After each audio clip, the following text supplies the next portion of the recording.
Urandan urandı kalan. Urandan urandı kalan. Bizge insan gerek. Kursun emek. Emne için misal için urandı buna noyabr ayından beri, oktyabr ayından beri kat жазып kayılsak da hiç kim karamay koydu. Bizge деген toktом gerek, bizge protokol gerek, bizge деген eме koyuş gerek. Moratoriy koyulgandan keyin biz makul bolabız. Uran geçsin. Uran geçsin. Urandan urandı kalan. Urandan urandı kalan.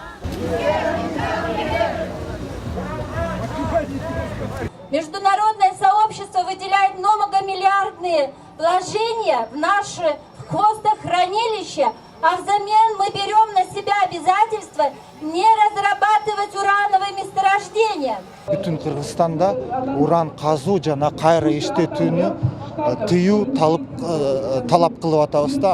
Азыр биз ушул бияктан резолюция кабыл алып атабыз.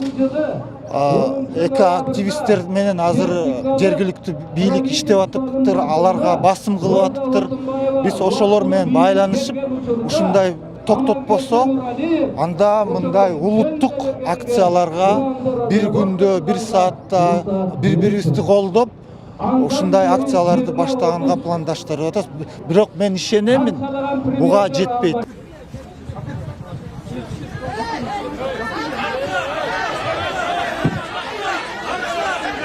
Ушундай активдүү болгон, эгерде биз буга эле чыкпаган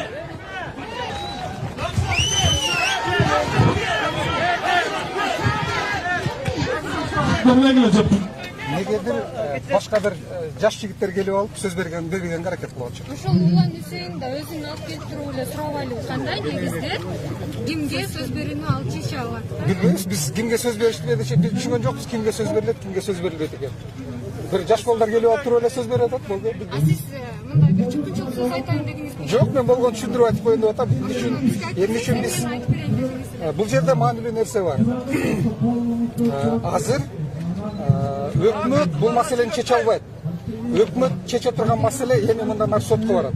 Эгерде өкмөт бүгүнкү күндө бул маселени чечпесе, биз ишенбешибиз керек. Анткени мындан кийинки маселенин бардыгы өкмөттө эмес, сот менен чечилет. Коомчулук бардыгы билиши керек. Өкмөттүн биз токтоттук дегени бул туура эмес жана жалган болуп эсептелет. Мындан кийинки маселе уран маселеси эл аралык сотто ошол жерде чечиле турган болот. Евразия кыргызстан токтотуп деп эле кетип калбайт деген. Алар кетпейт, алар эл аралык сотко кайрылышат. Коомчулук ошону билиши керек. Эл аралык сотко барганда биздин позициябыз кандай болот? Өкмөттүн позициясы кандай болот? Коомчулук ошону сөзсүз түрдө билиши керек. Ушул сөзгө Ушуну жол берген жок мага айтканда. Рахмат силерге.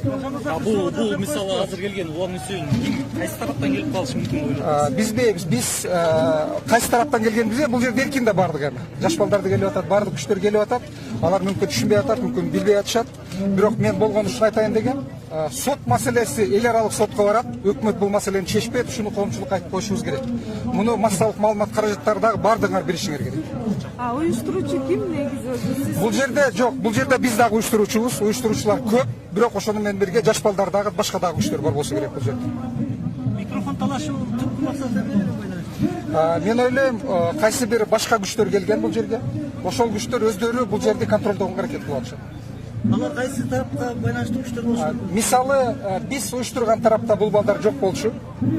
Ал эми кайсы тараптан келди бул балдарды мен билбейт экенмин. Негизи мына уран казуу маселесинде жоопкерчилик маселесинде мурдагы Атамбаев бийлигинин жана азыркы Сооронбай Жээнбековдун бийлигинин жоопкерчилигинин аралыгы кандай болуш керек? Мен ойлойм, бул маселеде юридикалык жактан кайсы бир адамды биз күнөөлөй албайбыз. Анткени лицензия берип атканда уран маселесинде өкмөт деле, мен ойлойм, министрлер деле мыйзамдуу түрдө берген болушу мүмкүн. Бирок бүгүнкү күндө бул маселе саясий маселеге айланып калды. Саясий маселеге айланганда коомчулук сөзсүз түрдө өзүнүн пикирин айтышы керек. Эгерде коомчулук бүгүнкүдөй болуп каршы чыга турган болсо, ал маселе токтошу керек. Бүгүнкү коомчулуктун, граждандык коомдун, жарандардын чыгып биз каршыбыз, иштебеш керек деп атканы бул жакшы нерсе болуп эсептелет. Урандын буга чейин жөнүнө чалгындалбай казылып, атайын фуралар менен ташылып жаткандыгы жөнүндө видео тасмалар чыгып атат. Ошондой маалыматтар чыгып атат. Азыр массалык маалымат каражаттарында дагы айтып атышат, буга чейин казып аткан, болуп аткан деп. мүмкүн чындыгы бар. Эми аны атайын комиссия же болбосо коомчулук текшериши керек. Ал видеолордун чыныгын кантип текшерсек болот? Сиздин телеканал Эми жергиликтүү эл тартып чыгарып атат да аны. Эгерде видео болсо анда болгону чын деп айтсак болот. Эгерде жөн эле жазуу болсо анда кап деп айтсак болот эле. Видео чыгып атат, андай болгондо бул чындык деп айтсак туура болот. эми казуу иштери Буга чейин жүргөн, болуп аткан деп айтканга видеолордун баардыгы көрүнүп атпайбы? Карабаттага ташып атканбы? Мүмкүн. Ооба. Чоң рахмат.